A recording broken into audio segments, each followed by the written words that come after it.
I'm giving you a night call to tell you how I feel. We can go all I want to drive you through the night and down the hills. We can go all night. I want to tell you something you don't want to hear. We can go all night. I'm gonna show you where it's dark. Have no fear. We can go all night.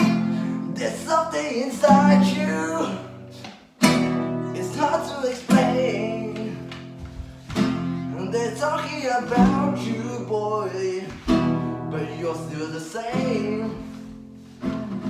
There's something inside you. It's hard to explain. They're talking about you, boy, you're still the same. I'm giving you a night call to tell me how I feel. We can go. I want to drive through the nights, down the hills. We can go. I want to tell you something you don't want to hear. We can go. I want to show you where it's dark, but have no fear. We can go all night. There's something inside you. It's hard to explain. It's talking about you, boy, but you're still the same. There's something inside you. It's hard to explain. It's talking about you, boy, but you're still the same.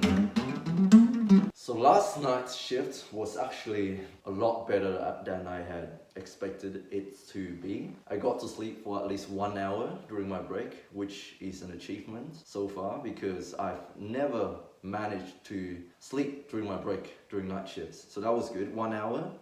It's nothing. I woke up, still felt like shit, and finished the rest of my shift. But it's still something. You got to sit down, you got to lie down actually, and close your eyes, rest for a little bit, and then came back to the torture. And also this morning as well, when I came home, I got to sleep for 6 hours at least. So in total, 7 hours of sleep. Not unbroken sleep, not the best quality, but it's something. It's something.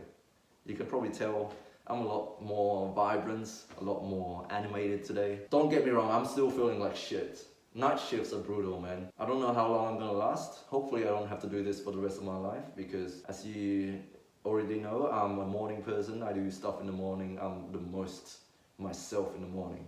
I'm not a night person at all. In terms of the work itself, night shifts as a nurse in hospital, most of the time you just do observations and maybe giving medications that are time critical, stuff like intravenous antibiotics. You don't do a lot, to be honest. You basically, your duty there as a night shift nurse is to keep the patients alive, or at least keep them stable until the next morning staff come back to do their thing, because most of the stuff happens in the morning anyway. Throughout the night, you don't do much. There were less nurses during night shifts yesterday than in the morning because we don't do shit. We basically just hang around and keep the patients alive, keep them stable, or if there's any changes, let the after hours doctors know, or keep them in that state and stop them from getting any worse until the next morning staffs come around when there's more support around for more shit to happen. Unless it's an emergency, then I don't know what happens down in the emergency department, because during that time, throughout the night, 1 o'clock, 2 o'clock, 3 o'clock, that's when most people think it's a good idea to shove a beer bottle up their asses. So a lot of the time during night shifts, you just stand around doing nothing really. The work itself is not hard, but the lifestyle aspect of it, the mental aspect of it, the psychological aspects of it, it's draining, man. But the work itself is not hard, so you have a lot of free time. So this would suit someone who is a student, who is pursuing a different side hustle. I think night shifts are excellent. Not so much if you are someone who values your health, because it's definitely not good for your health. But for the short time, it's good for young professionals people who are working on their side hustles, people who are artists, basically people who need long periods of time to focus on something, and night shifts, I think, are actually not bad for me personally.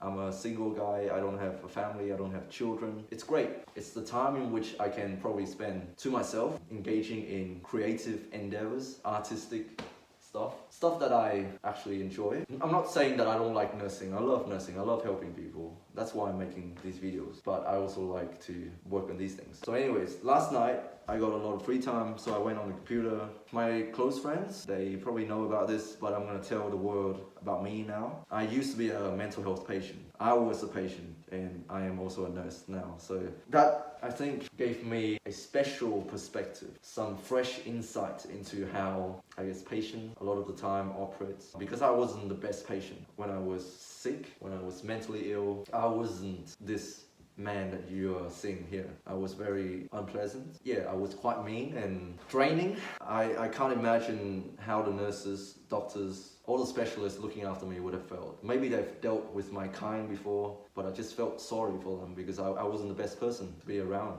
I was very down, very pessimistic, suicidal, and oftentimes homicidal. Yeah, it's not nice. So last night I thought, with a bit of free time on my hand, I just looked up the court cases of practitioners who got their licenses suspended, and to be honest, a lot of them have done worse than me. Like when I was deemed incapable of being on work placement because I was mentally ill. It wasn't that I did something wrong, it's just that I posted a lot of stupid stuff on social media and people got concerned for me.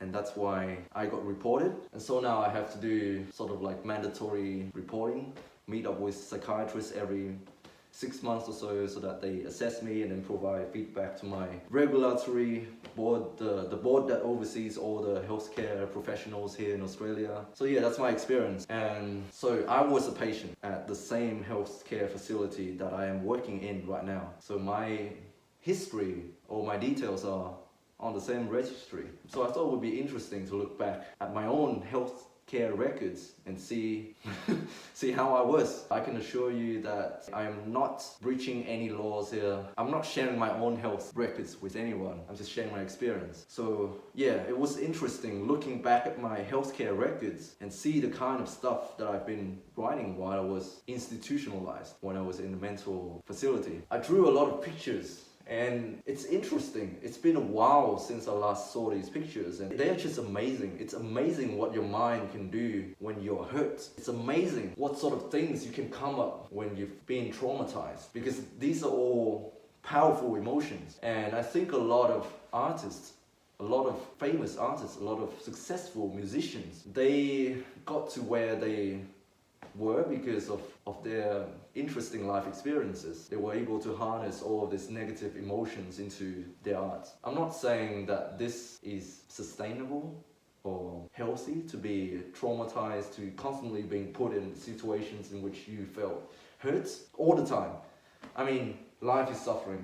We all know that. It's inevitable, but it's not healthy to be constantly stressed out, constantly bombarded with negative emotion. I think there has to be a balance, but sometimes if you have this positivity mindset, a bad thing can turn into a good thing. I'm thankful that I was mentally ill, so that I now have this insight into how a patient would react when a healthcare professional tries to help them and try to advocate for them and try to give them all these different options of different things in which they can do to better themselves. So I know a little bit about that. So I'm glad that I went through that. So I know how the mind operates, how I view, and maybe my trust towards the healthcare system as well has increased. Definitely. Highly recommend. No, I'm not recommending that you have to go through this mental breakdown and relationship breakdown to reach this knowledge. So that's why I'm sharing this with you guys. Yeah, I think that's something that I'm thankful about, even though it's a painful memory for me. Being a young man who's suicidal, who feels like I have no one around who really gives a shit about me, and being approached by the police, being put in their car, being put on a mental health order, having doctors saying that I'm incapable of making decisions for my own self.